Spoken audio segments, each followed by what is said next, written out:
उसके वजह से आप जेल गए। तो राखी शर्लिन जी को लेके क्यों मैसूर आई थी केस करवाने के लिए?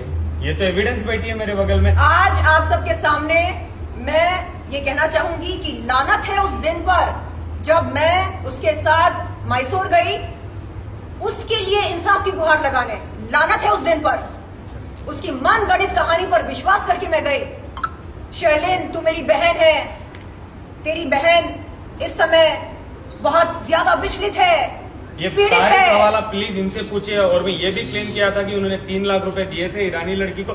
सब कुछ आप इनको पूछे बिकॉज ये थे। शर्लिन इनकी जब प्रेस कॉन्फ्रेंस हुई थी तभी इन्होंने कहा था कि ईरानी लड़की को भी 3 लाख रुपए देकर, जो भी है ईरानी लड़की के साथ इनका कुछ भी ऐसा नहीं था, लेकिन राखी ने अपनी तरफ पलट दिया। आपको भी मैसूर लेके गई, आप सबके सामने पूछा ना, आपको तो पैसा नहीं दिया था ना राखी ने, जो आप अभी एकदम टोटली चेंज हो गई, उस वक्त आप राखी का साथ दे रही। मैंने खुद उनकी टिकट्स बुक किए। हालांकि आप चेक कर सकते हैं मेरा व्हाट्सएप, उसमें स्पष्ट रूप से लिखा है कि राखी, मेरा आना उचित नहीं है, ये आपकी लड़ाई है, आप जाकर लड़िए। तो नहीं बहन, प्लीज, मेरा कोई नहीं है इस दुनिया में, तू मेरी बहादुर बहन है, तू चल मेरे साथ, तू मुझे हिम्मत दे, तू मुझे हौसला दे। मैं अनाथ हूँ। आपने टिकट कहाँ से बुक की है? मेरे एक मित्र हैं, मैं उनकी डिटेल्स आपको दे सकती हूँ। उन्होंने टिकट बुक कराए और मेरे उस मित्र को जो कि स्पेशली एबल्ड है, व्हीलचेयर बाउंड है, वो उनको घड़ी घड़ी ये बंदी कॉल करके क्या कहती है, सर मेरे प्रीपेड कार्ड पर रिचार्ज भरवाओ ना। अरे वो एक कंपनी के एमडी हैं, आप एमडी को कॉल करके बोलते हैं सर मेरे प्रीपेड कार्ड पर रिचार्ज भरो। शर्म नहीं आती आपको? राष्ट्रीय ने भी जो भी वो करती थी सब पैसा लूटा हुआ। अरे राखी सबसे पैसे लूटा करती है, भीख दोस्ती बनाती है हमें लोगों के साथ। भीख मांगने की भी एक हद होती है। एक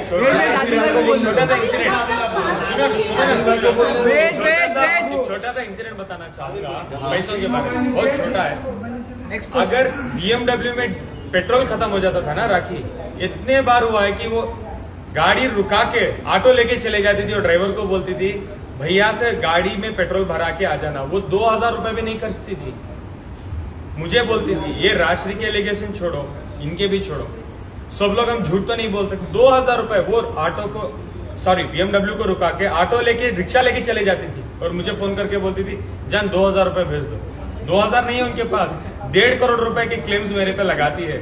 शेयर भी किया है मैंने आज। अच्छा, उन्होंने ये भी कहा कि BMW आपने नहीं दिए, कोई और उनको उनके मॉम डैड ने दिए, वो छोड़ दो, वो अलग बात है। आज शाम को राजश्री जी का कॉल आया था, मैंने उनसे दिल खोलकर बात करी। मैंने बताया उनको कि मेरा कैसा अनुभव रहा। और एक बात मैं कहना चाहूंगी दिल पर हाथ रखकर, जिस दिन पहली बार मैंने राखी को और राजश्री को एक साथ देखा, मन ही मन मैं सोचने लगी कि ऐसी दोस्त मुझे भी मिले, मुझे भी नसीब हो। क्यों? क्योंकि इतना वो प्यार करती थी जैसे एक माँ अपनी औलाद से प्यार करती है, बिल्कुल उसी तरह। ये ले लो, ये खा लो, ये पी लो, बैठ जाओ, आराम करो, रिलैक्स करो, स्ट्रेस मत लो। आज की तारीख में ऐसे दोस्त कहाँ मिलते हैं?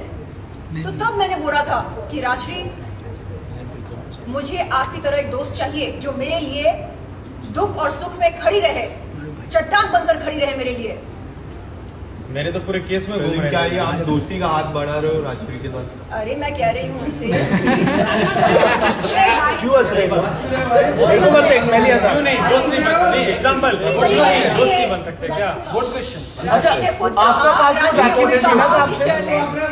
जितना प्यार आपका पासपोर्ट राखी ने आपसे छीना था? उससे डबल प्यार मैं आपको देने को तैयार हूँ। एक सेकेंड, राजश्री की बात खत्म नहीं हुई।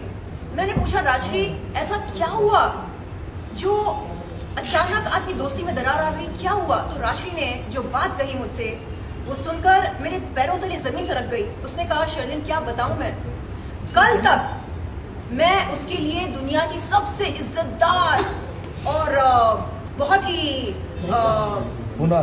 हाँ मतलब मेहनती मैं औरत थी उसके लिए, महिला थी।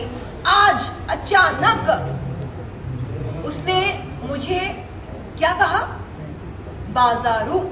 उसका मनपसंद शब्द। यानी अब वो कह रही है कि एक महिला जो एंटरप्रेन्योर है, जो सोशल एक्टिविस्ट है, हाँ, जो जब उसकी दोस्ती हुआ करती थी इसके साथ, दुनिया की बेहतरीन महिला हुआ करती थी, और अब वही बेहतरीन महिला एक किसी वैश्या से या किसी बाजारू महिला से कम नहीं है।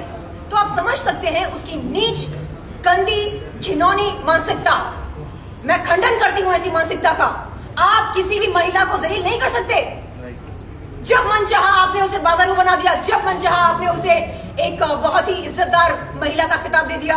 क्या है ये? नीरज जी, आपसे एक सवाल है।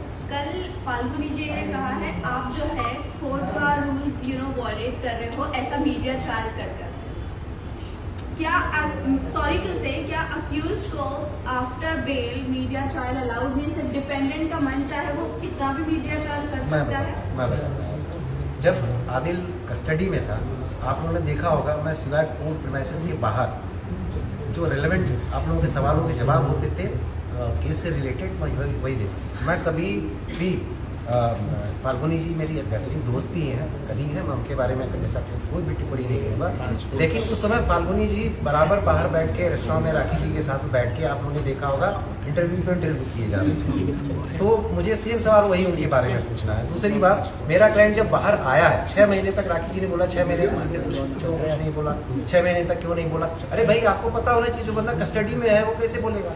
जेल के अंदर प्रेस कॉन्फ्रेंस रखेगा? नहीं, उनका बोलने का मतलब है आपको रखना ही नहीं चाहिए। क्यों नहीं रखना चाहिए? नहीं, बात मीडिया ट्रायल की नहीं है, बात यह है कि हमको जो चीजें रखनी है। राशि जी आ रही हैं।